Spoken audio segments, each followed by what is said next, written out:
I don't know how far I'll get in this. Probably have to kind of skip around some, but I got my parts. Some of the parts aren't here, but I wanted to show you. I just pulled the center cap off, so all I've done is jacked up on a stand, but all the lug nuts are still tight. You probably can't see this, but maybe you can hear it. This thing is really bad. And I knew it was eating the inside of the tire a little bit more than it was in the past, and I rotated these probably a year ago, so I don't put a lot of miles on this truck. But anyway, so the wheel bearing is junk, and so I'm going to go ahead and take it apart. And I got a new one, like I said. I got some steering stuff to do too. I do not have that. Some of it is not here yet, so I'm going to make a little noise here.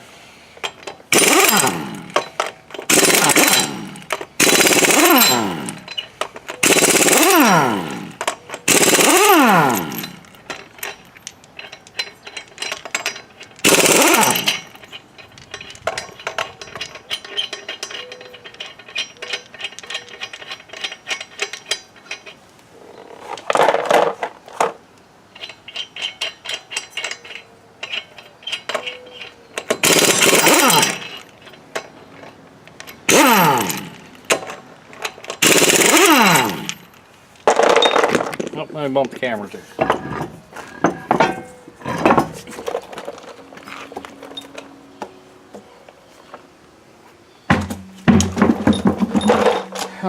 There's actually several videos out there on replacement of these wheel bearings, because they are, it's kind of a common thing. And this thing, judging by these still being on here, I don't think they've ever been replaced. It's not been apart before. But you got to take all this off, and you got to get your drum off, or your, excuse me, your rotor. You got to get these little, there's two clips. If it hasn't been apart before, they have to be cut off and took off. The video I watched a guy do this, he actually unbolted the caliper bracket and left the caliper hooked to it, and then just laid it up here and then tied it off. Your actual, this is your, yeah, anti-lock brake wire, and there should be one on the new hub. I actually have not looked at the new one, and it actually hooks up way up here, on top of the shock tower is where it actually hooks. So remember your routing, take pictures, and whatever. But I'm actually going to have to take this clear apart, and the reason I am is because I have to change brake pads anyway, so I am going to have to separate this out. These bolts, especially the ones to these brackets, are Loctited in from the factory, and they're tight. I've done the rear on this once, and I did the rear of a Suburban, and I broke all my tools trying to get to some of them, because you can't, some of them, because the leaf spring's in the way, and the Suburban, the trailing arm is in the way. And I end up having to get a torch and heat them up. Makes it a lot easier to do, but I'm going to try it with the impact first, see if it'll do it, because I can actually turn this out of the way, and there's nothing in the way. So that's the hope anyway. So anyway, I don't have all my tools together to show you all this, but I kind of wanted to show you that this thing was bad. I checked the other side, it seems good, and then I've got problems with the outer tie rod seems okay. I'm not really sure what you're looking at, but the inner one and the idler are real bad, and I've got that stuff ordered. Some of it I have, some of it had to be ordered. I just went ahead and ordered the outer also, that way I can put it all together as a unit. So that's what's going to happen. These are actually just bolted. You know what, I might be able to take some of this apart. Let me see. The driveway has a lot to be desired when it comes to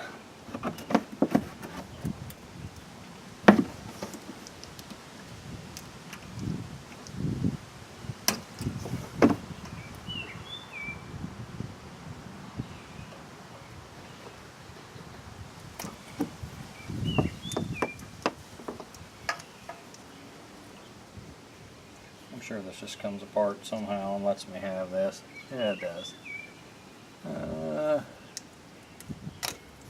There we go.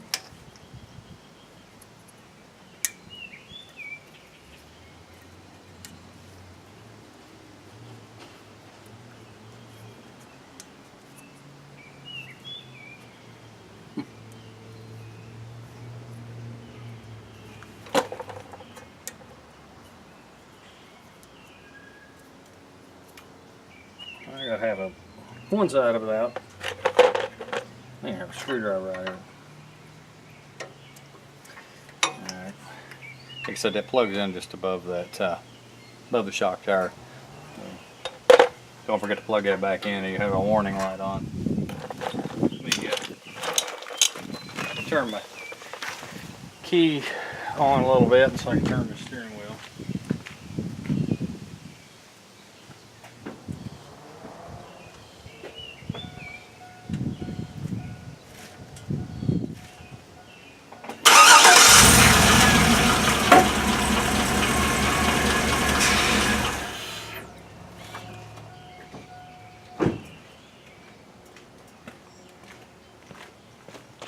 And remember that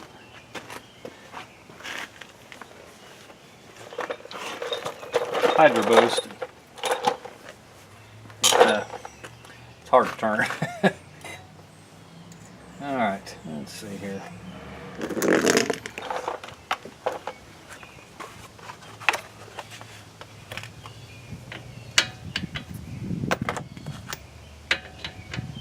Well, don't forget to tie those up. Don't let that thing just hang there. I'm gonna go get a.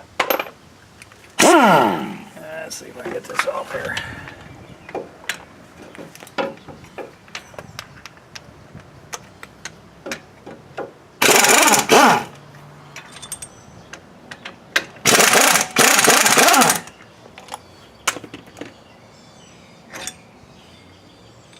That's the pins to the brakes. It looks like the rear ones actually.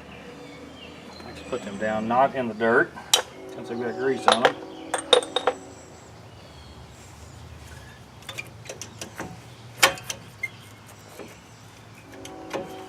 That's something I didn't do. Generally, a good idea to. Well,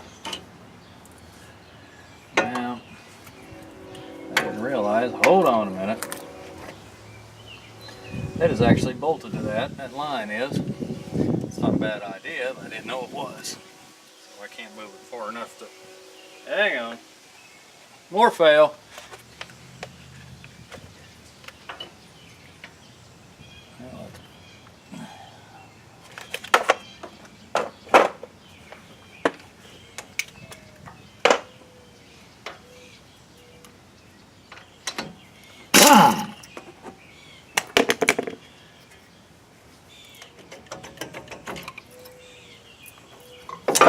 Like I said, I'm going to have to compress those anyway.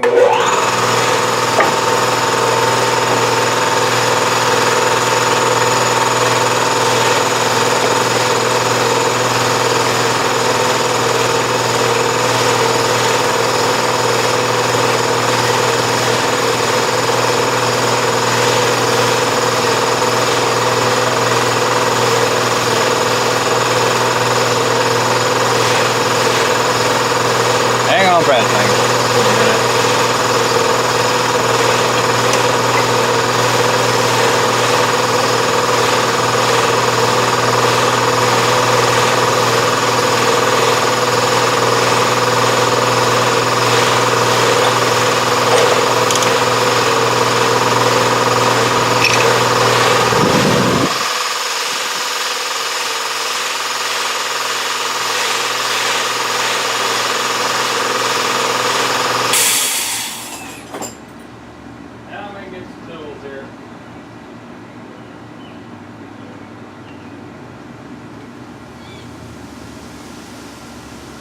Yeah, you're still kind of looking at what it was. You've probably seen me have those brake pads in my hand.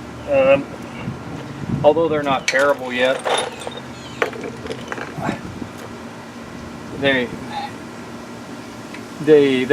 since you're here and they're so inexpensive, I mean, you're talking ceramic ones are under 40 bucks for a set. It's just a good idea to do it. Don't let them get away from you and ruin your rotor.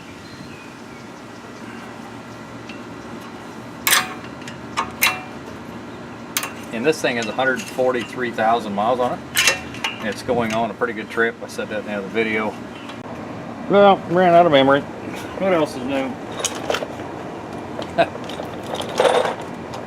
That is a never fail for me. I'm either running out of space or I finally was watching a guy several times and and finally kind of figuring out my problem with my editing software. And well, it really is, of course it's not its problem, it's my problem.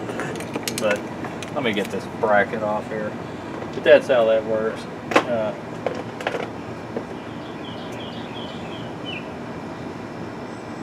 Oh, there's big ones there. I don't know that I have one that size on me.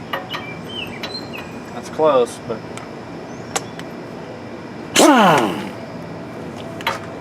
let's see.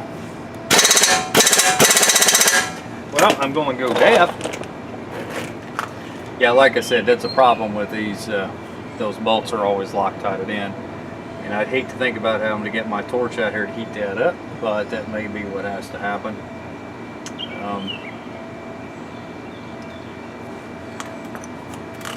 Let me try the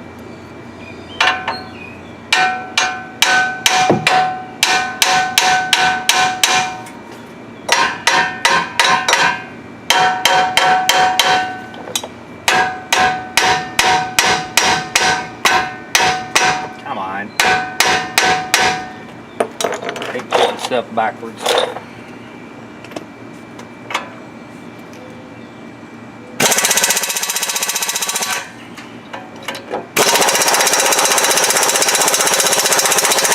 Yeah, that's what I was afraid of. Well, now I'm deaf. I need to get my earplugs, I guess. Well, I'm probably going to have to drag my torch set out. That's kind of half buried, so it's going to take me a minute to get set back up here again.